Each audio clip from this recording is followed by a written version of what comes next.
The Primal Scream, Deconstructing the First Impression. It begins with a sound, a visual cacophony. Stand before Wassily Kandinsky's Composition 7, and the first sensation is not one of understanding, but of overwhelming force. A maelstrom of color and form erupts from the canvas. A slash of venomous green collides with a celestial blue. Jagged black lines, like shattered glass, slice through soft, nebulous washes of pink and yellow. There is a sense of cataclysm, of a world being born, or perhaps a world ending. And in the midst of this glorious chaos, a quiet, insidious thought often surfaces, whispered in galleries around the world. My kid could do that. This phrase, so easily spoken, is not merely a critique. It is a profound act of misreading. It is a shield we raise against what we do not immediately comprehend. To say a child could create this is to assume it is the product of accident, of unthinking, joyful abandon. But look closer. Let your eyes adjust to the storm. Notice the deliberate rhythm in the chaos, the way a central whirlwind-like form pulls everything into its vortex. See how smaller, more delicate shapes orbit this central mass, each one a carefully placed note in a vast atonal symphony. Each one a carefully placed note in a vast atonal symphony. This is not the work of an unguided hand. This is a detonation, but a controlled one. To understand this painting, we must understand the world that birthed it. The year is 1913. The old world, the world of empires and absolute certainties, is breathing its last shallow breaths. Science was dismantling the very fabric of reality. Einstein had published his theory of special relativity, and physicists were discovering that the solid matter beneath our feet was, in fact, a dance of invisible, energetic particles. The invention of the camera had, for decades, been liberating painters from the duty of mere imitation. If a machine could capture reality perfectly, what then was the purpose of the artist's hand?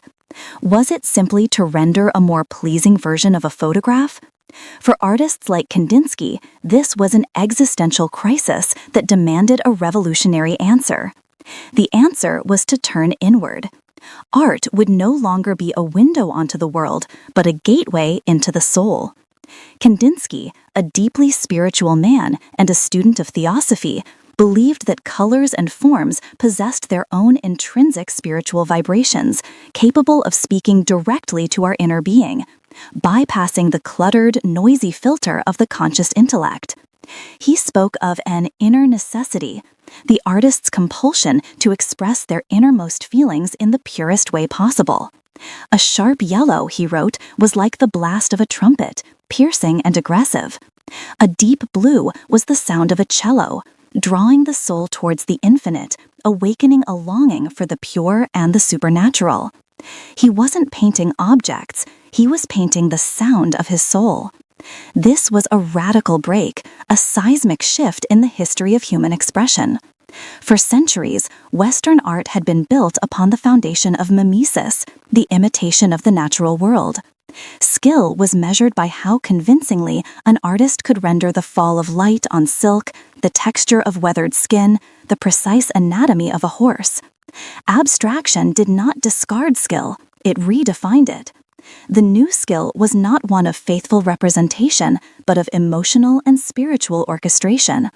The challenge was no longer to paint a sunset, but to paint the feeling of a sunset.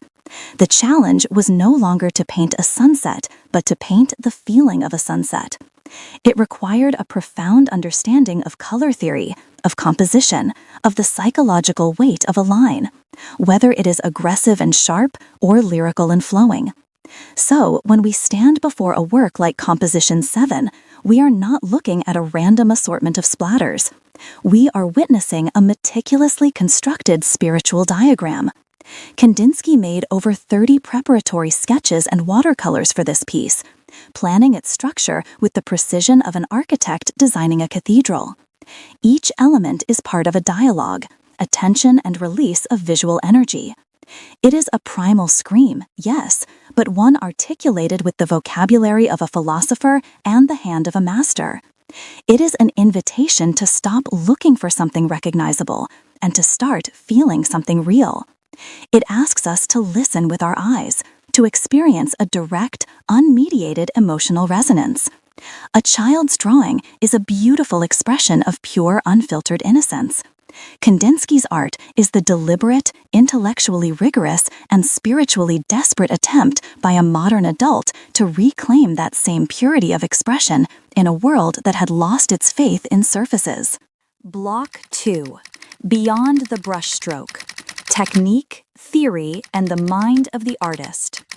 If Kandinsky's revolution was a spiritual detonation, the next wave of abstraction was a psychological one fought on the studio floor. Step into the world of Jackson Pollock, and the gallery wall dissolves. We are no longer looking at a contained composition, we are looking at a fossil record of an event. His vast, sprawling canvases, like No. 1, 1950, are not paintings of something, they are the something. They are the residue of a dance.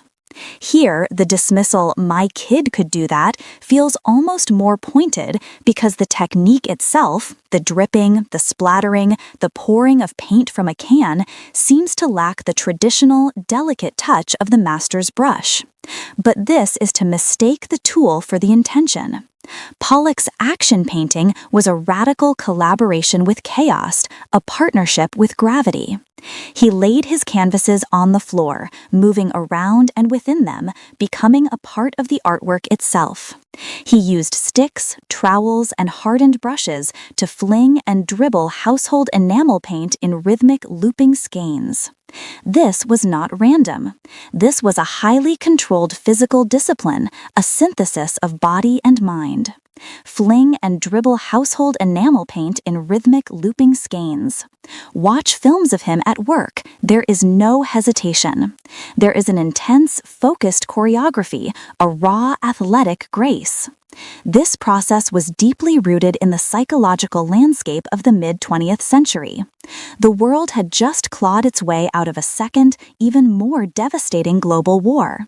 The neat, rational structures of the old world were in ashes, and the theories of psychoanalysts like Carl Jung were gaining traction. Jung proposed the idea of a collective unconscious, a shared reservoir of primal symbols and archetypes within every human mind. For Pollock, painting became a form of psychoanalytic excavation. The canvas was the analyst's couch. By abandoning the brush and embracing a more automatic, bodily process, he was attempting to bypass his conscious mind and tap directly into this primal, universal source. He wasn't painting his emotions, he was letting the raw energy of the unconscious flow through him and onto the canvas. The resulting web of lines is a direct neurological map, a seismograph, recording the tremors of a psyche grappling with trauma, anxiety, and the search for a new kind of order in a fractured world. Now, let us retreat from this visceral chaos into a space of absolute, crystalline silence. Let us stand before a work by Piet Mondrian. The contrast could not be more stark. Where Pollock gives us frenetic energy, Mondrian gives us sublime stillness. His iconic grid paintings, with their bold black lines and primary blocks of red, yellow, and blue, are the polar opposite of accidental. Every line is perfectly straight, every color field perfectly flat. There is no trace of the artist's hand, no expressive brushstroke, no emotional turmoil. Every color field flat. If Pollock's work is a scream, Mondrian's is a silent, profound hum. Mondrian, like Kandinsky, was a spiritual seeker, deeply influenced by theosophy. But his path to spiritual truth was through radical reduction. He sought to strip away the tragic, subjective details of the visible world, the curve of a leaf, the color of a sky, to reveal the underlying universal harmony he believed governed all existence.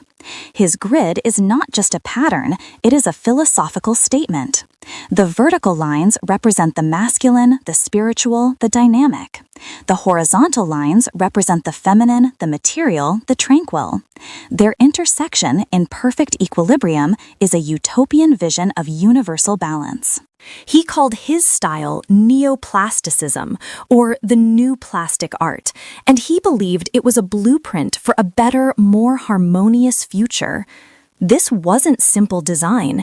It was a painstaking, lifelong quest for purity and truth, where the shifting of a line by a single millimeter could be the subject of months of contemplation. And then there is the void, the vast, shimmering, and deeply melancholic color fields of Mark Rothko. Here, the line has all but disappeared. Form has been reduced to large, hovering rectangles of luminous, saturated color that seem to float against a contrasting ground. A Rothko is not meant to be looked at from a distance. The artist himself insisted that viewers stand close, about 18 inches away, so that the painting envelops their entire field of vision. The goal was to create a total immersive experience. The dismissal here is different. Not that a child could do it, but that it's just a couple of colored squares. But to say that is like saying a Gregorian chant is just a few notes. Rothko was a master of color, layering thin glazes of pigment one on top of another to create a vibrating internal light that seems to emanate from within the canvas. His soft, blurred edges make the forms breathe, advance, and recede. He was not interested in the relationships of colors, but in the expression of basic human emotions, tragedy, ecstasy, doom. He wanted his paintings to be experiences, to provoke a direct, powerful, and often overwhelming emotional response. The people who weep before his paintings are not being sentimental. They are having the precise reaction Rothko intended. He created secular altarpieces for a modern, godless age, spaces for quiet contemplation, for confronting the vast, silent, and often terrifying questions of our own existence. Pollock, Mondrian, Rothko, three entirely different languages, all born from the same radical premise, that art could articulate the intangible, that a canvas could be a space for philosophy, psychology, and a profound, wordless communion. Block 3. The Enduring Echo. Why Abstraction Still Matters. From Kandinsky's spiritual explosions, to Pollock's psychological webs, to Mondrian's universal grids and Rothko's emotional voids, the journey of abstraction is one of relentless inquiry. It is a movement that fundamentally rewired our understanding of what art is supposed to do. Before abstraction, art was primarily a noun, a painting, a sculpture, a thing that depicted another thing. After abstraction, art could also be a verb, an experience, a confrontation, a dialogue. It was no longer content to simply reflect the world, it sought to be a world, a self-contained reality with its own rules, its own language, and its own truth. This revolution did not remain confined to the gallery wall. Its echoes are all around us, embedded in the very structure of our modern lives. The radical simplification of form and the belief in a universal aesthetic, championed by artists like Mondrian on the Bauhaus School, flowed directly into the clean lines of modern architecture and the minimalist elegance of industrial design. The clean lines of modern architecture and the minimalist elegance of industrial design, the idea that form should follow function, that beauty could be found in pure geometry and unadorned materials, is a direct legacy of abstract art's quest for essential truths. The intuitive, expressive energy of abstract expressionism informed countless creative disciplines, valuing spontaneity and personal vision above rigid tradition. Abstraction taught us a new way of seeing, a new visual literacy that values balance, rhythm, texture, and color as subjects in and of themselves. So let us return one last time to that initial dismissive phrase, "My kid could do that." Perhaps after this journey, we can see it not as an insult, but as an accidental, profound compliment. A child, when they create, is not burdened by centuries of art history. They do not worry about perspective or anatomy. They paint with pure, uninhibited emotion. A splash of red is not a sunset. It is anger, it is joy, it is love. A jagged black line is not a tree branch. It is fear, it is energy, it is a scream. A child's art is an honest, direct channel to their inner world. And what were the great abstract pioneers trying to do? They were trying to unlearn. They were masters of their craft. Kandinsky was an accomplished academic painter, Mondrian a brilliant landscape artist, who deliberately dismantled their own skills. They undertook a rigorous intellectual and spiritual quest to strip away convention and find their way back to that same state of pure, honest expression that a child possesses naturally. The crucial difference is that a child's creation is an act of innocent discovery, while the master's creation is an act of deliberate, philosophical reconstruction. The child stumbles upon this language. The artist learns to speak it fluently, with intention, nuance, and a deep understanding of its historical and emotional weight. The child stumbles upon this language. The artist learns to speak it fluently. Abstract art does not give us the comfort of easy recognition. It refuses to tell us a simple story. Instead, it offers us a mirror.